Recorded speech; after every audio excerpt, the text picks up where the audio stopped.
Hey, welcome back. I know it's been a while, so just a quick update on the Zenith STOL.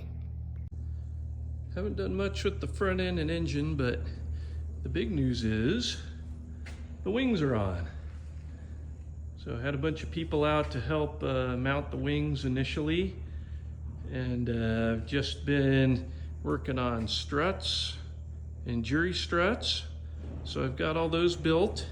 Had to do the aft rear jury strut, or the passenger side rear jury strut twice, because that thing is really hard to drill straight, even with the drill press. And the first one I did, the fitting in the end, the one up here, ended up canted. And you can see that has to be at a specific angle to meet the fitting on the wing, and so I had to re-drill that one. You can tell all my fasteners are all just temporary on here because the wings are gonna have to come back apart because I gotta do all the cleanup and deburring and priming and all that kind of stuff. Had to do a little bit of trimming on the far inside rear edge of the wings to get everything to line up just right. Sorry about moving so much here.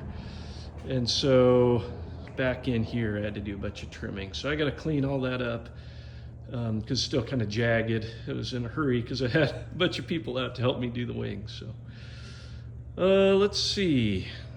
Toward the back, the tail is mounted. All the throws are set for the rudder, elevator, and elevator trim. The problem was the cables for the elevator. I got the pre-swaged cables from Zenith. They ended up being about 40 millimeters too long. There was no way I'd be able to tighten them up correctly. So I'm waiting on new cables from Zenith. Not sure why, because they were built exactly according to plans. The cables were. The only thing I can think is that maybe since I was able to get these lined up with a couple of spacers, that maybe the whole tail is shifted back, on the factory one back this way. I wouldn't think it would be 40 millimeters worth, or that would make a difference. But anyway, waiting on those cables. I've got the tail beacon X mount made, so that's the mount from Zenith, and I just had to epoxy in some aluminum for the screws and such, and I've got everything drilled out. This screw is going to be the local ground on the back side because the tail beacon X needs a ground at each end. So that's that. Let's see what else. So there's like rudder stops are made. They still need to be, rounded off and tidied up and such. And the elevator stops, I don't know if you can even see those in there, but they're ground up and made.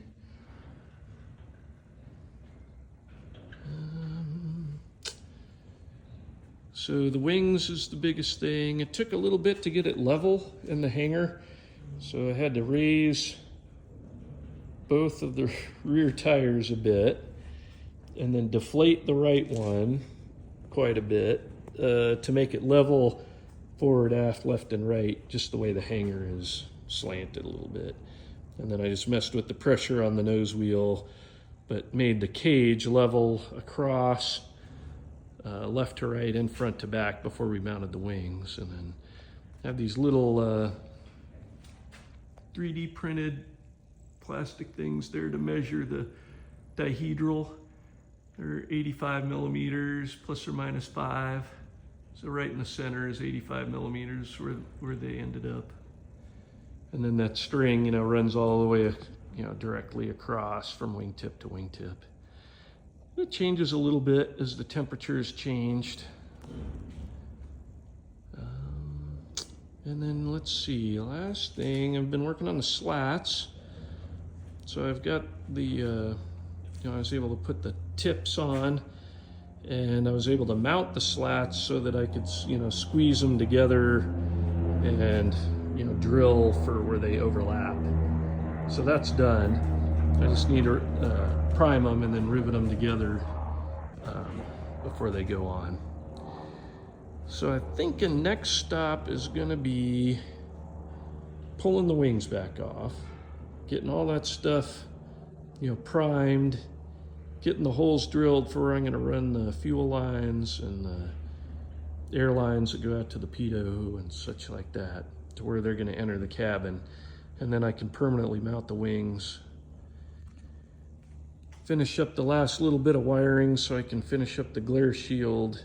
And that'll allow me to get work on the doors and the cowling and get the engine going. So that's that's one thing. Don't mind the rags there, but I had to disconnect the radiator and cover up the radiator inlets because I had to do quite a bit of grinding back there to get full throw on the rudder, and grinding up in here. So I had those nice, I think it was SkyTech bearings in there. Those are all, I had to drill out the rivets and pull them all out. So I don't know exactly how I'm gonna solve that firewall entry there. Some guys have been using like high heat rubber or something. So I'll take a look at that, see what we can do there. That's all.